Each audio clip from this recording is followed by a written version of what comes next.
Moments ago, Israel launched Operation Rising Lion, a targeted military operation to roll back the Iranian threat to Israel's very survival. This operation will continue for as many days as it takes to remove this threat. For decades, the tyrants of Tehran have brazenly, openly called for Israel's destruction.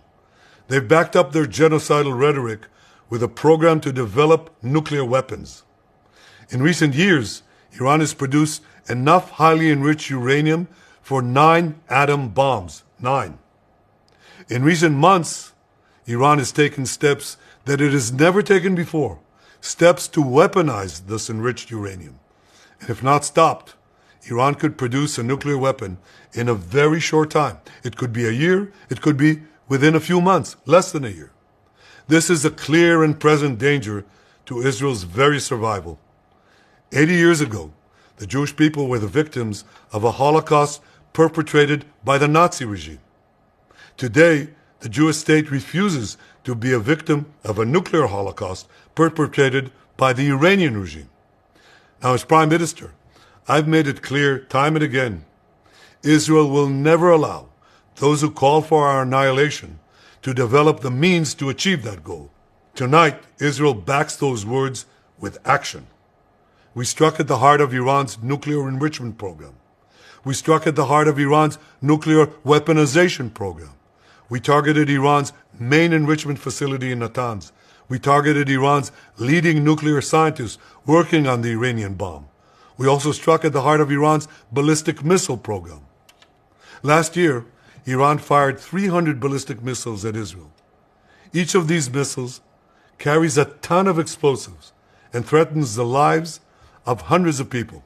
Soon, those missiles could carry a nuclear payload, threatening the lives not of hundreds, but of millions.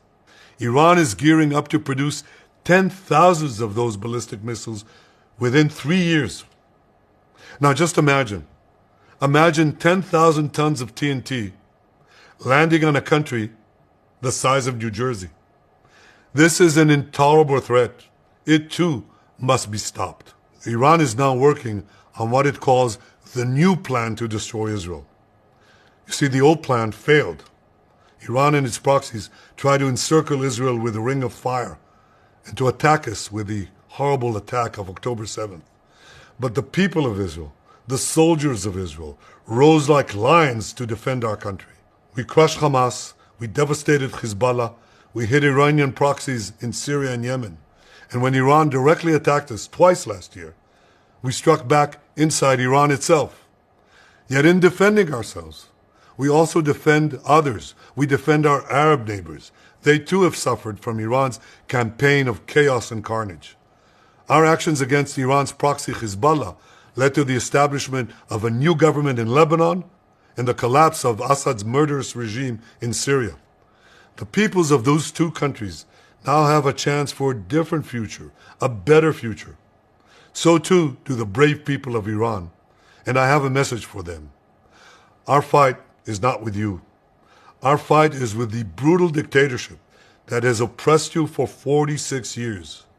I believe that the day of your liberation is near. And when that happens, the great friendship between our two ancient peoples will flourish once again. I want to assure the civilized world, we will not let the world's most dangerous regime get the world's most dangerous weapons. And Iran plans to give those weapons, nuclear weapons, to its terrorist proxies. That would make the nightmare of nuclear terrorism all too real. The increasing range of Iran's ballistic missiles would bring that nuclear nightmare to the cities of Europe and eventually to America.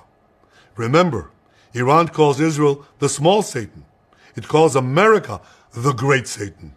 And this is why for decades it's led millions in the chants of death to Israel and death to America.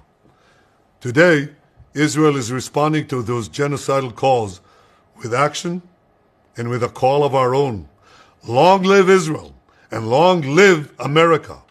Our action will help make the world a much safer place. I want to thank President Trump for his leadership in confronting Iran's nuclear weapons program. He has made clear time and again that Iran cannot have a nuclear enrichment program. Today, it is clear that Iran is just buying for time. It refuses to agree to this basic requirement of peaceful nations. That is why we have no choice but to act, and act now. The hardest decision any leader has to make is to thwart a danger before it is fully materialized. Nearly a century ago, facing the Nazis, a generation of leaders failed to act in time. They were paralyzed by the horrors of World War I. They were determined to avoid war at all costs, and they got the worst war ever. They adopted a policy of appeasement. They closed their eyes and ears to all the warning signs. That failure to act resulted in World War II, the deadliest war in history. It claimed the lives of 60 million, including 6 million Jews, a third of my people. After that war, the Jewish people and the Jewish state vowed, never again. Well, never again is now. Today, Israel has shown that we have learned the lessons of history. When enemies vow to destroy you, believe them. When enemies build weapons of mass death, stop them. As the Bible teaches us, when someone comes to kill you, rise and act first. This is exactly what Israel has done today. We have risen like lions to defend ourselves. Over 3,000 years ago, Moses gave the people of Israel a message that has steeled their resolve ever since. Be strong and courageous, he said. Today, our strong and courageous soldiers and people stand together to defend ourselves against those who seek our destruction. And by defending ourselves, we defend many others, and we roll back a murderous tyranny.